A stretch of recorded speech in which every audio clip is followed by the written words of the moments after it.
இடத்திலிருந்து எங்களோடு பயணிக்கின்ற மிகவும் அன்புக்குரிய மதிப்புக்குரிய இலக்கிய உறவு.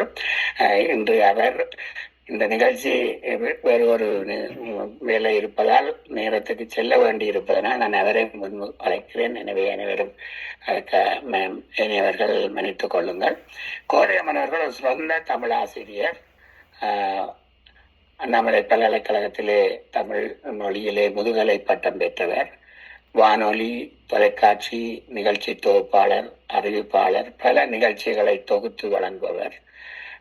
அவருடைய கற்பித்தல் என்பது மிகவும் புகழ்வதற்குரியது. பல கல்வி சார்ந்த நூல்களையும் உருவாக்கி இருக்கின்றார். இவ்வாறாக பல்வேறு இடங்களில் கனடாவில் ஒரு முக்கியமான இடத்தை வகிக்கின்ற பேச்சாளர், கவிஞர். இங்கே உயிரவன் ஐயா குறிப்பிட்டார், இணைந்து படைப்புகள் வந்து. அதுபோல கோதையம்மன் அவர்களோடும் எங்களுடைய பாடல்களும் ஒரே இசைத்தட்டில் வந்திருக்கின்றது. அவ்வாறாக பல்வேறு விடயங்களை சாதித்து கொண்டிருக்கின்ற எங்களுடைய ஆசிரியர் கோதையமுதன் அவர்களை நான் முதலிலே அழைக்கின்றேன். உங்களுடைய உரையை நீங்கள் தாருங்கள். நன்றி சுரேஷ் அண்ணா. ஒரு நல்ல அறிமுகத்துக்கு வளமை போல எங்களை இந்த நிகழ்வுக்கு அழைத்ததற்கு உங்களுக்கு முதலிலே நன்றியை சொல்லிக்கொண்டு, அதே போல் எங்களுடைய தமிழாளி அதிபர் உயிரவன் அவர்களுக்கும் என்னுடைய அன்பு கலந்த வணக்கம். இங்கே இணைந்திருக்கின்ற அத்தனை அன்பு உறவுகளுக்கும் என் வணக்கம், தமிழ் வணக்கம். தந்தையர் தினம் இன்னும் வர நாள் இருக்கிறது எங்களுக்கு. ஆனாலும் அதனை முன்னிட்டு நீங்கள் இன்றைக்கு எங்களுடைய தந்தையரை நினைப்பதற்காக எங்களுக்கு ஒரு வாய்ப்பை தந்திருக்கிறீர்கள். அதற்காக எங்களுடைய உள்ளம் நிறைந்த நன்றியையும் முதலிலேயே சொல்லிக் கொள்கின்றேன். எங்களுடைய பண்பாட்டை பொறுத்தவரை, தமிழர்களை பொறுத்தவரை, எங்களுடைய இனத்தினுடைய வரலாற்றின் அடிப்படையிலே எங்களுடைய தாய் தந்தை உறவுக்கு நாங்கள் ஒரு நாள் என்று கணக்கு போட்டு வாழ்ந்தது கிடையாது. ஆனாலும் இப்பொழுது வாழுகின்ற சூழ்நிலையில் இந்த இடத்திலே, இந்த மண்ணிலே எல்லோரோடும் சேர்ந்து நாங்களும் தந்தையர் தினத்தை கொண்டாட இருக்கிறோம். ஆனாலும் அதிலே ஒரு நன்மை கூட இருக்கிறது. நாங்கள் சில வேளை நினைக்க மறந்த விஷயங்களை எல்லாம் மீட்டு கொண்டு வருகின்ற ஒரு தருணமாக கூட இது இருக்கும். அந்த வகையில் எல்லாருக்கும் நன்றியை சொல்லிக்கொண்டு, தந்தையை பற்றி நீங்கள் சொன்னீர்கள், அவர்களுடைய வாய்மொழி, அதை பற்றி சில வார்த்தைகள் உங்களோடு பகிர்ந்து கொள்ள விரும்புகிறேன். புறநானூற்றிலே ஒரு பாடல் வரும். ஒக்கூர் மாசாத்தியார் சொல்லியிருப்பார், இன்று புறந்தறுதல் என் தலை கடனே. ஒரு தாய் சொல்லுவாள், பெற்று வளர்ப்பது, பெற்று பிள்ளையை தருவது ஒரு தாய்க்குரிய கடன். அவனை சான்றோனாக்குதல் தந்தைக்கு கடனை என்று. ஒரு தந்தைக்குரிய கடமை தன்னுடைய பிள்ளையை சான்றோனாக்குதல் என்று. அந்த கடமையில் இருந்து ஒரு தந்தை, எங்களுடைய தமிழர்களுடைய வரலாற்றிலே பார்த்தீர்கள் என்றால், பண்பாட்டியலை பார்த்தீர்கள் என்றால், அதில் இருந்து பெரும்பாலான தந்தையர்கள் தவறியது கிடையாது. அவர்களுடைய வாழ்வு கடமையே தங்களுடைய பிள்ளைகளை சான்றோர்களாக்க வேண்டும் என்பது. அப்படித்தான் என்னுடைய தந்தையை பற்றியும் நான் பேச இருக்கின்றேன். ஆனால் ஒன்று என்ன, நான் 2 விதமான தந்தையர்களை பார்த்திருக்கிறேன். என்ன என்று நீங்கள் திகைக்கக்கூடும்.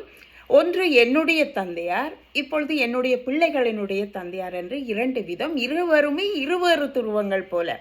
என்னுடைய தந்தையார் ஒரு மிக மிக கண்டிப்பானவர். உங்களுக்கு தெரியும், அன்றைய சமூக அமைப்பிலே ஆண்கள் மிக இறுக்கமான கொள்கை கோட்பாடுகள் கொண்டவர்கள், மிக கண்டிப்பானவர்கள்.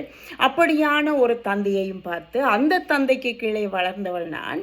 ஆனால் இப்பொழுது என்னுடைய பிள்ளைகள் இங்கே வாழ்கின்ற சூழ்நிலையில் என்னுடைய கணவர், என் குழந்தைகளினுடைய தந்தையார் மிக மென்மையானவர். ஒரு தாய்க்கு நிகரான அன்பை அவர்களுக்கு கொடுக்கக்கூடிய விதமான ஒரு தந்தை. அப்படி 2 விதமான தந்தையர்களை பார்த்திருக்கிறேன். 2 விதமான தந்தையர்களும் இந்த உலகத்திலே இருக்கிறார்கள். என்னுடைய குடும்பம் மாத்திரமல்ல, எல்லா இடங்களிலும் இருக்கக்கூடியவர்கள் தான்.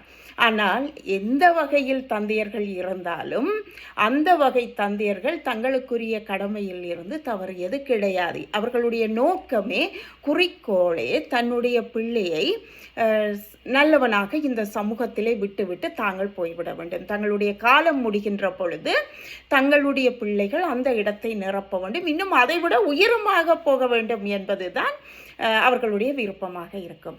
அவை சொல்லுவாள், தந்தை சொல் மிக்க மந்திரம் இல்லை என்று. உண்மைதான், தந்தை சொன்ன வார்த்தைகள் எல்லாமே மந்திரம், எங்களை வழிநடத்துகின்ற மந்திரம். அந்த மந்திரத்தில் 1, 2 உங்களோடு பகிர்ந்து கொள்ளப் போகின்றேன். அதற்கு முன்னதாக எனக்கு இலக்கியத்திலே பிடித்து போன ஒரு தந்தை இருக்கிறார், மகனும் தந்தையும் இருக்கிறார்கள். யார் என்று ஒரு வார்த்தை சொல்லிவிட்டு பின்னால் போகிறேன். ராமாயணம் என்கின்ற இதிகாசத்திலே தசரதன் இருக்கிறான். தசரதன் ஒரு நல்ல தந்தை என்பதற்கு ஒரு இடம் இருக்கிறது, ஒரு உதாரணம் இருக்கிறது. ராமனை காட்டுக்கு போகச் சொல்லி கைகேயி சொல்லுவாள். தந்தை சொல்மிக்க மந்திரம் இல்லை என்ற அவையினுடைய அந்த வரிக்குத்தான் இங்கே இதை கொண்டு வருகிறேன். தந்தை சொல்வதுதான் மந்திரம் என்று அவள் சொன்னாள். ஆனால் தசரதனுடைய மகன் ராமன் தந்தை சொல்லாததையே மந்திரமாக எடுத்துக்கொண்டான். எந்த இடம் என்றால், கைகேயி சொல்கிறாள், எடுத்துக்கொண்ட வரத்துக்கு இணங்க ராமனை காட்டுக்கு அனுப்புவதற்கு. ஆனால் தசரதன் கடைசி வரை அதற்கு உடன்படவில்லை. ஆனால் அவளுடைய நோக்கமோ ராமனை காட்டுக்கு அனுப்ப வேண்டும். அதை தசரதன் சொன்னதாக ராமனுக்கு அவள் சொல்லுகின்ற பொழுது ராமன் சொல்லுவதாக கம்பன் சொல்லுவான், மன்னவன் பணியன்றாகின் நும்பணி மறுப்பேனோ, என் பின்னவன் பெற்ற செல்வம் அடியனேன் பெற்றதன்றோ, என்னினி உறுதியப்பால் இப்பணி தலைமேல் கொண்டேன், மின்னொளிர் காணமின்றே போகின்றேன் விடையும் கொண்டேன் என்று பேசுவான். கம்பன் சொல்லுகிறான் அழகாக, நீ என்னுடைய தந்தை சொன்னதாகத்தான் நீ சொல்ல வேண்டுமா? நீ சொன்னால் கூட நான் கேட்க மாட்டேனா? தந்தை சொல்லாததை நீ சொன்னால் கூட நான் ஏற்றுக்கொள்ளுவேன் என்று சொல்லுகின்ற பொழுது, எந்த இடத்திலே ராமன் தசரதனை வைத்திருக்கிறான், எந்த உயரிய இடத்திலே அவன் வைத்திருக்கின்றான் என்கின்ற ஒரு அருமையான இடம் அது. அதற்கு தசரதன் வாழ்ந்த வாழ்க்கைதான் காரணம். ராமன் எத்தனை தூரம் அவரை நேசித்து அந்த மதிப்பை வைக்கிறான் என்றால், அந்த தசரதன் தன்னுடைய மகனை, ராமனை எவ்வளவு பெரியவனாக, எவ்வளவு நல்லவனாக அவன் கணித்திருக்க வேண்டும். அதனால் தானே அந்த வார்த்தை வந்திருக்கும். அப்பாவினுடைய வார்த்தைகளே காதில் விழாமல் அவரிட்ட கட்டளையை தலையிலே சுமக்கின்ற ஒரு மகன் இருப்பானாயிருந்தால் தந்தை சொல்ல விடவா ஒரு மந்திரம் இருக்க முடியும்? சொல்லாதது கூட மந்திரமாகி விட முடியும். அப்படித்தான் என்னுடைய தந்தையார் மிக கடுமையான, மிக இறுக்கமான கொள்கை உடையவர், பிடிவாதக்காரன். ஒரு விதத்தில் நேர்மை முக்கியம், சத்தியம் முக்கியம். இப்படியெல்லாம் வாழ்க்கையை வள்ளுவன் வழியிலே வாழ்க்கை வாழ சொல்லி தந்தவர் அவர். அவர் சொல்லுவார், அந்த அறிவு தான் மனிதனுக்கு முக்கியமானது, அறிவு தான் முதல். வள்ளுவன் சொன்னது போல, தந்தை மகற்காற்றும் நன்றி அவையத்து முந்தியிருப்ப செயல். ஒரு தந்தைக்குரிய கடமையிலே, அதிலே வள்ளுவன் சொல்லுகின்ற ஒரு வார்த்தை நான் எல்லாம் மேடைகளில் பொதுவாக பேசுவதுண்டு. தந்தை மகற்காற்றும் நன்றி என்று சொல்லுவான். தந்தை மகற்காற்றும் நன்றி அவையத்து முந்தி இருப்ப செயல். அந்த சபையிலே போய் முந்தி இருக்க வைக்க வேண்டும் ஒரு பிள்ளையை. ஏனென்றால் தன்னுடைய வம்சம் வளர்த்திக்காக அந்த பிள்ளை என்னுடைய பிள்ளையாக வந்து எனக்கு பிறந்த என்னை தந்தை என்கிற ஸ்தானத்துக்கு உயர்த்தி இருக்கிறது. அதற்காக அவனை சபையிலே முந்தி இருக்க செய்ய வேண்டியது ஒரு தந்தையினுடைய கடமை, தந்தையினுடைய ஒரு பெரிய கடமை என்று பேசுவான் வள்ளுவன். அதை என்னுடைய தந்தையார் எப்பொழுதுமே சொல்லுவார், நிலத்திலே ஒரு பேப்பர் இருக்கிறது, ஒரு பேப்பரை நீ நிலத்திலே கண்டால் அதை எடுத்து வாசித்து விட்டு பிறகு குப்பையிலே வீசுகின்ற. ஏனென்றால் சில வேளை உனக்கு தெரியாத ஒரு புதிய விஷயம் அதிலே இருக்கும். ஒரு புதிய விஷயம் நீ காலடியிலே இருக்கின்ற ஒரு பேப்பரை எடுத்து எறிகின்ற பொழுது அதிலே இருந்து கற்றுக்கொள்ளுவாய். ஒவ்வொரு நாளும் நீ ஒரு புதிய விஷயத்தை கற்றுக்கொண்டால்தான் நீ ஒரு புதிய மனுஷன், நீ ஒரு புதிய அறிவை பெற்றுக்கொள்கிறாய். அதுதான் வாழ்க்கைக்கு வேண்டும் என்று ஒரு பெரிய விஷயத்தை அவர் எங்களுக்காக சொல்லியிருப்பார். அந்த விஷயத்தை நான் சின்ன வயதில் இருந்து இப்பொழுதும் கூட ஒரு காபேஜிலே ஒன்றை போடுவதற்கு முன்பதாக அதில் என்ன இருந்து விடும் என்கின்ற ஒரு நப்பாசையிலே நேரம் இருக்கின்ற பொழுது பார்த்துவிட்டு என்னுடைய தந்தை சொன்ன அந்த வசனத்தை இன்றைக்கும் நான் காதிலே போட்டுக்கொள்ளுவேன். அதே போல இன்னொரு விஷயம் சொன்னார். வாசுகியின் நகுலராஜா இங்கே இருக்கின்றார், அவருக்கு தெரியும். என்னுடைய தந்தையாரும் நான் 18 வயதிலே ஆசிரிய பணி கிடைத்து மலை நாட்டுக்கு போன பொழுது, பண்டாரவளைக்கு போன பொழுது அங்கே ஆங்கில பயிற்சி கலாசாலைக்கு செல்வதற்காக அப்ளை பண்ணுகிறேன். அப்படி அப்ளை பண்ணிய பொழுது, ஆங்கில பயிற்சி கலாசாலைக்கு நான் போடுகின்ற பொழுது 19 வயது. போட்ட பின்னால் தான் நான் பார்க்கிறேன் 1600-700 பேர் வந்திருக்கிறார்கள் அந்த ஆங்கில பயிற்சி கலாசாலை தேர்வு எழுதுவதற்காக. அதற்குள்ளே நான் தான் மிக மிக சிறியவளாக இருக்கிறேன். என்னுடைய பாடசாலை அதிபர் கூட அங்கே வந்திருக்கிறார் அந்த இங்கிலீஷ் ட்ரைனிங் அந்த எக்ஸாம் எடுப்பதற்காக.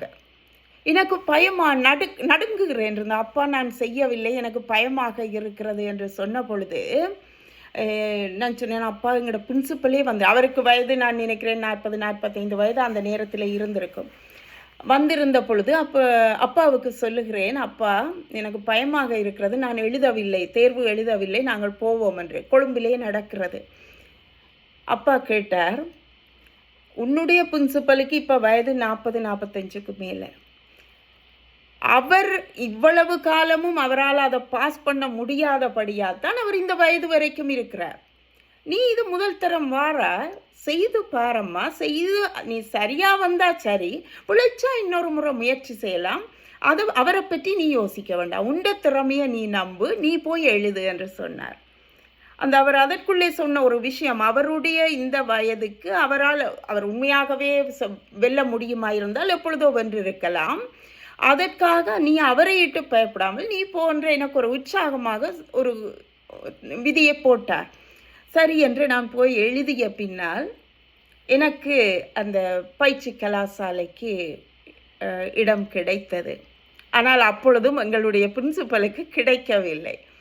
அது ஒரு 3 மணித்தியால பரீட்சை எழுத வேண்டும். அப்பொழுது தந்தையார் அந்த ரிசல்ட் வந்த பொழுது சொன்னார், இதை புரிந்துகொள், எப்போவுமே இப்படித்தான் வாழ்க்கையில் மற்றவர்கள் செய்யவில்லை அல்லது மற்றவர்களை பார்த்து பயப்படுவதால் எங்களுக்கு எதுவுமே ஆகப்போவதில்லை. எங்களை நம்ப வேண்டும், எங்களுடைய திறமையை நம்ப வேண்டும், முயற்சி செய்ய வேண்டும், இவ்வளவுதான் வாழ்க்கை. ஒருவரை போல மற்றொருவர் ஒரு நாளும் இருக்க முடியாது என்று சொன்னார். அந்த வருடமே நான் ஆங்கில பயிற்சி கலாசாலைக்கு போனேன்.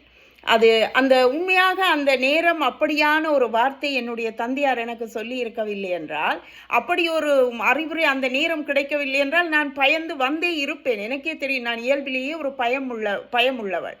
அப்படிப்பட்ட அந்த நிலையில் தந்தையார் ஒரு தூணாக இருந்து அதிலே சொன்னது இன்று வரைக்கும் அதை நினைக்கிறேன். எந்த சபையிலும் எனக்கு பயமில்லாமல் பேச போன்றேன் என்றால் அதற்கும் என்னுடைய தந்தை தான் காரணம். சொல்லுவார், முன்னால் யாரையும் பார்க்காதே, கண் மட்டத்திற்கு மேலே பார், ஆட்களை பார்க்கத்தான் உனக்கு பயம் வரும், பார்க்காதே என்று சின்ன வயதில் இருந்து எனக்கு அவர் சொன்ன அந்த உற்சாகமான வார்த்தைகள், அறிவுரைகள் இன்றைக்கும் என்னை இந்த நிலைக்கு வைத்திருக்கிறதுக்கு அதுதான் காரணம். இது எனக்கு மட்டும் நான் சொல்லவில்லை, இங்கே இருக்கக்கூடிய அத்தனை பேரும், நீங்கள் எல்லாம் அறிஞர்கள், எளியவர்கள் பார்த்தால் கூட அவர்களுக்கு இது பயனுள்ளதாக இருக்கும். ஒரு தந்தை ஒரு பிள்ளைக்கு சொல்லுவது இந்த உலகத்திற்கு சொல்லுவதைப் போல, உலகத்தில் இருக்கக்கூடிய அத்தனை பிள்ளைகளுக்கும் சொல்லுவதைப் போல அந்த நம்பிக்கை எனக்கு இருக்கிறது. ஒரு தந்தை எந்த காரணத்திற்காக, நான் இன்னும் ஒரு விஷயத்தை சொல்லி நிறைவு செய்கிறேன், எனக்கு தெரியவில்லை எவ்வளவு நேரம் நான் கடக்கிறேன் என்று. என்னுடைய தந்தையார் ஒரு அரசாங்க உத்தியோகத்தர். நான் ஒரு தந்தையினுடைய வழிகளை சொல்லுகிறேன், ஒரு பிள்ளையின் மீது அவர் வைக்கக்கூடிய நம்பிக்கையை சொல்லுகிறேன். என்னுடைய தந்தையார் ஒரு அரசாங்க உத்தியோகத்தர். அப்படி அவர் அரசாங்க உத்தியோகத்தில் இருக்கின்ற பொழுது நாங்கள் ஆகப்பெரிய பணக்காரர்கள் கிடையாது, நிலப்புலன்கள், காணி, பூமி எல்லாம் உண்டு. ஆனால் மாதாந்த வருமானம், ஒரு அரச உத்தியோகத்தருக்கு மாதாந்த வருமானம் மட்டும்தான் வரும். அந்த வருமானத்திலே தான் எங்களை படிப்பித்து நாங்கள் வாழ்ந்தோம். அப்படி வாழ்கின்ற பொழுது நான் சட்டக்கல்லூரிக்கும் என்னுடைய சகோதரியும் நானும் பிரைவேட்டாக லோ காலேஜிலே படிக்கிறோம். அதை விட நான் ஆயுர்வேத மருத்துவ கல்லூரியிலும் படிக்கிறேன். நானும் எல்லாம் தொட்டு பார்த்து கொண்டிருந்தேன். படித்து கொண்டு இருந்த பொழுது மாதம் மாதம் அதற்கு காசு கட்ட வேண்டும். ஒவ்வொரு கல்லூரிக்கும் 200 ரூபாய்கள் அந்த நேரம். என்னுடைய தந்தையார் ஒரே ஒரு சாரம் வைத்து அதை தோய்த்து போட்டு குளிக்கின்ற பொழுது தோய்த்து காய விட்டு பேண்ட்ஸ் போட்டுக்கொண்டு ஆஃபீஸுக்கு போய் வந்து மீண்டும் மாலையிலே அந்த சாரத்தை எடுத்து கட்டுவார். என்னுடைய தாயார் ஒரு நாள் சொன்னார், ஏனப்பா இன்னொரு சாரத்தை வாங்கி மாற்றி கட்டுங்களேன் என்று. அதற்கு என்னுடைய தந்தையார் சொன்னார், நான் ஒரு சாரம் வாங்குகிற காசு என்ற பிள்ளைக்கு 1 மாதம் நான் படிக்க கட்டுவேன் என்றார். அதை கேட்டது உண்மையாக, நான் அப்பொழுது மிக சின்ன வயது, எனக்கு 17 வயது என்று அதை கேட்டது எனக்கு நெஞ்சிலே ஒரு ரணம் மாதிரி. அப்பா ஒரு சாரம் வாங்காமல் எங்களை படிப்பிக்க வேண்டும் என்று நினைத்தார். அதை மனதிலே வைத்து வாசிக்க தெரியும். நாங்கள் பண்டாரவளையிலே படிப்பித்து விட்டு நான் சம்பளம் எடுக்கின்ற பொழுது என்னுடைய தந்தையாருக்கு ஒரு சாரம் வாங்கி வைத்து 3வது மாதம் வருகின்ற விடுமுறைக்கு வீட்டுக்கு வருகின்ற பொழுது அவருக்கு கொண்டு வந்து கொடுப்பேன்.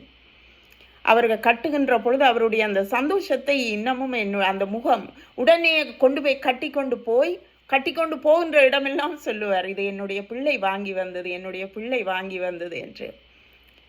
அந்த வலிகளை அப்படித்தான் தீர்த்து கொண்டேன். அவர்கள் தங்களுக்காக வாழ்வதில்லை. இந்த ஆண்கள் தந்தையர்கள் தங்களுடைய வலிகளை சொல்லுவதில்லை. அதை சொல்லாமலே வாழ்க்கையை முடித்து விடுவார்கள். ஆனால் அதை புரிந்து கொள்ளுகின்ற மனைவிமார்களும் பிள்ளைகளும் வாய்த்து விட்டால் அதுதான் அவர்களுக்கு வரம்.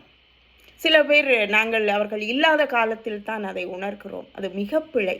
அவர்கள் இருக்கின்ற பொழுது அவர்களுக்கு அதை உணர்ந்து நாங்களே செய்ய வேண்டிய கடமைகளை இருக்கின்ற பொழுது செய்வது தான் இப்பொழுது அது சிறப்பு. இப்பொழுது நாங்கள் அவர்களுடைய பெருமையை பேசுகிறோம், பேசத்தான் வேண்டும்.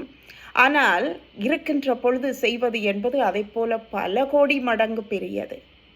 அப்படி உங்களுடைய தந்தையர்கள், உங்களோட தாய்மார் உங்களோடு இருக்கின்ற வாய்ப்பு பெற்றால் நீங்கள் எல்லாம் வரம் பெற்றவர்கள். அந்த தருணங்களை தவற விட்டு விடாதீர்கள். யாராயிருந்தாலும் கிடைக்காது, மீண்டும் கிடைக்காது. நாங்கள் உணர்கின்ற தருணத்திலே அவர்கள் இல்லை என்றால் அது வெறும் காணல் நீர், எதுவுமே செய்ய முடியாது. அப்படிப்பட்ட தந்தையர் என்னுடைய தந்தை போலதான் உங்கள் தந்தையரும், எல்லோருடைய தந்தையர்களும். அவர்களுக்காக இந்த வருகின்ற ஒரு நாளில் இருக்கின்ற தந்தையர்களை போற்றி அவர்களுக்கான தேவைகளை நாங்கள் செய்து முடித்து அந்த நிறைவை நாங்களும் அனுபவிப்போம். தாய்மார்கள் எப்பொழுதும் அன்புக்குரியவர்கள் பிள்ளைகளுக்கு. ஆனால் சில பிள்ளைகள் தந்தையோடு ஒரு இடைவெளி வைத்து கொண்டிருப்பார்கள். அந்த இடைவெளிகளை நெருக்கமாக்கி கொண்டு தந்தையர்களுக்குரிய கடமையை நாங்கள் செய்ய வேண்டும் என்று அன்போடு கேட்டுக்கொண்டு இந்த வாய்ப்புக்கு நன்றி கூறி உங்களிடம் இருந்து விடைபெற்றுக் கொள்கின்றேன். நன்றி, வணக்கம்.